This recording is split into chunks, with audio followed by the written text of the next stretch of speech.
This is the shortest and most informative video on YouTube on how to make your own cigarettes. My carton of cigarettes in Delaware cost me $60 a carton as of 2018. My cigarette machine is about $50. The tobacco costs $11, the tubes cost $2.50, and there's lots of brands you can use, but this is what I prefer. When rolling your own, it could cost about $1.08 a pack, which is about $10.80 a carton. Yeah, that's right.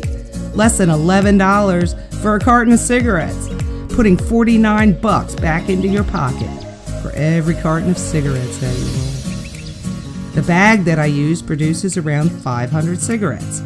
Total savings of $196 a month and $2,548 per year in your pocket. In 5 years, you could save almost $13,000 for a new car or your dream vacation. And in case you didn't notice, you can roll a whole pack of cigarettes in less than 4 minutes.